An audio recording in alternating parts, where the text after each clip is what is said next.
part of the introduction is just talking about who we are at Plant Dining Partnerships, so we can always pass them up a little bit.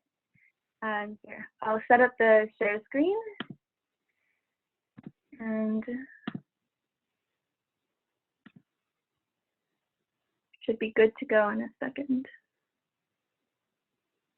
Okay, great. So this is our advocacy training presentation at Plant Dining Partnerships, and it's been adapted to online advocacy for during this time.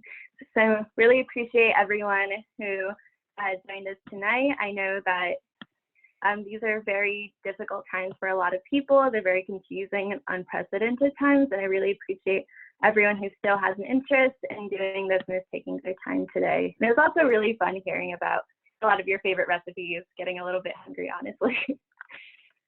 So Thomas already mentioned a little bit of the introduction to who I am, but for any of you guys who haven't met me, I'm an advisory board member at Plant Dining Partnerships, so that's my title within the organization, and I've specifically led on our national campaign. So I've led the petition for Dunkin' to add a plant-based option, and you can see some media from that effort here in the slide. And then I've also led the petition for Starbucks, which recently announced that they would also be implementing a nationwide plant-based option. So that's something that we're really excited about as well.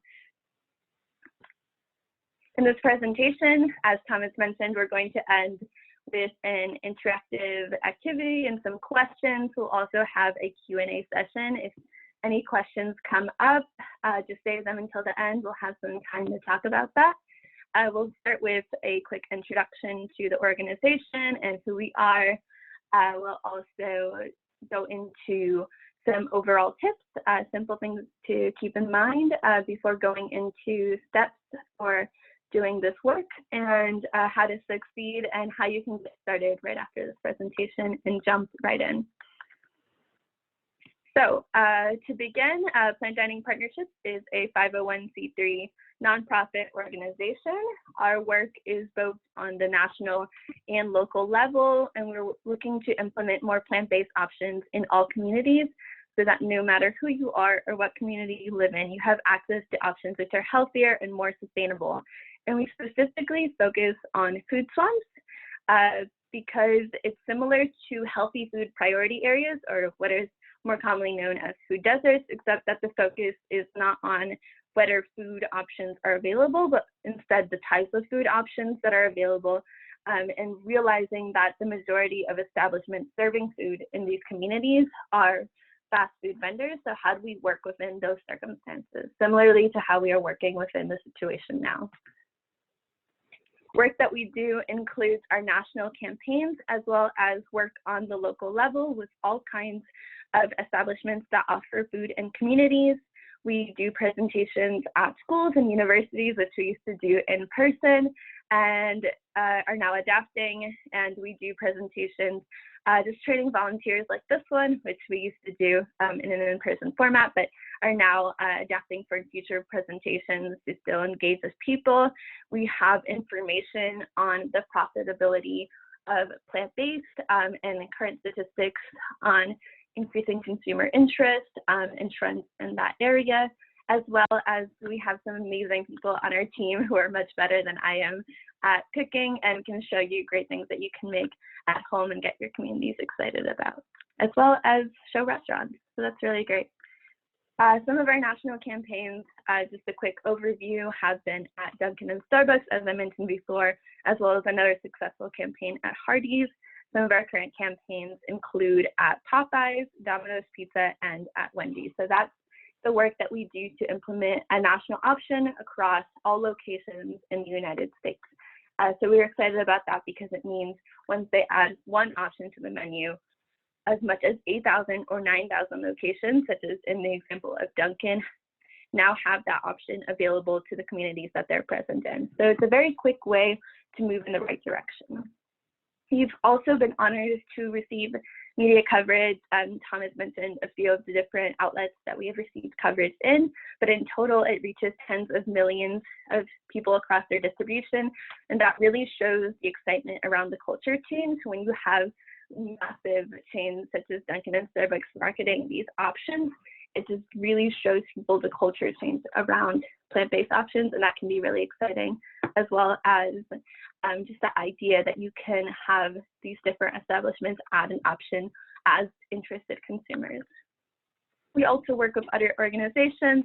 You guys, as plant-based advocates, might know some of these organizations. We work with different climate groups, health-based organizations, and also animal welfare and animal protection organizations to reach higher goals, such as, for example, around Earth Day 2020, the 50th anniversary of Earth Day, and making sure that there's a connection made between talking about food systems issues, and we are also talking about climate and about making sure we have a livable future for younger generations, and also bigger goals such as making sure that we are staying on target for meat reduction and plant-based foods by 2040 and 2050 and goals like that. Another campaign that we are working with other organizations on in supporting at Planned Dining Partnerships is around making the upcoming United Nations Climate Conference have climate-friendly food. It's been postponed by a few months due to the current situation, but will still be happening. And basically, at past years, most influential, biggest climate conference has had a lot of climate-intensive and resource-intensive foods, including meat and red meat at their conferences. And so we think it's really important to make that link between food and climate. If this is something that you're interested in, we'll have many other opportunities come up in our slides, but feel free to also ask us about this one, and this is something else that we can get you connected to, as this is a grassroots campaign. Outside of the national and international level, we engage with local change through, these are just some examples that I stuck on the side of different businesses that we've worked with.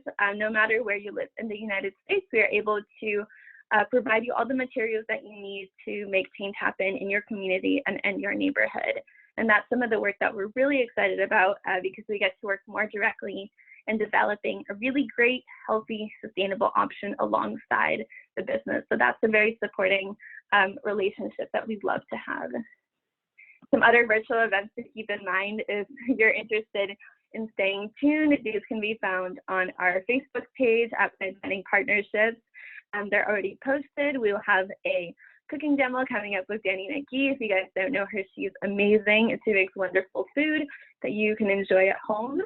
And then John Oberg, if you want to really kill it with social media advocacy as in this area, he's the guy to listen to. So these will both be really exciting, and they're both advisors at Dining Partnerships as well, which will be really exciting to hear from. Now to actually get into the change that we've been talking about with bringing these options into establishments.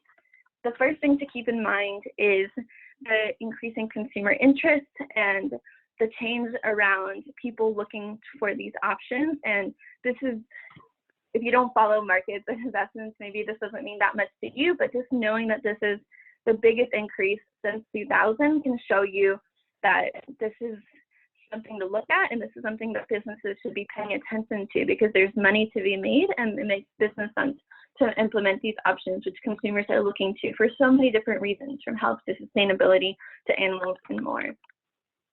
This is also a unique time in that businesses are kind of taking a step back, and they really need some of our support and connections, as well as have the chance to implement different practices when they are returning. So they want to listen to what you're interested in as consumers, what you will support, and bring your friends out to support. It's a really great time to think about the kind of world that we want to return to after all of this craziness is over. How much of the business as usual do we want to keep, and how much do we want to change and really bring more healthy and sustainable options? So that's a really important thing to keep in mind. Obviously, we don't want to say that this is a great opportunity or this is a great time for productivity, but it is a time to step back, and it is a time that can change business as usual. So that's something to keep in mind. Another important thing to keep in mind is that we're not just talking about special interests of people who are fully vegetarian or fully vegan only. We're talking about the average person who is, in general, eating less meat, eating less dairy, looking for more plant-based meals, and really changing their interests. When we see explosive growth such as Beyond Meat and that kind of consumer interest, that's not just the vegans or just the vegetarians, but it's the average person who's really driving this change by looking to eat more plant-based meals. So we need to keep that in mind when we're talking to businesses. We also have a wide variety of different businesses that we can talk to.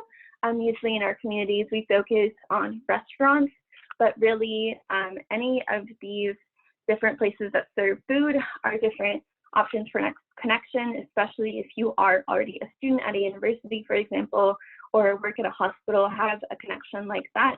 That is something that we can work on moving forward, depending on the situation, to engage with around making sure that when people are at school learning for their future or in a hospital, to really get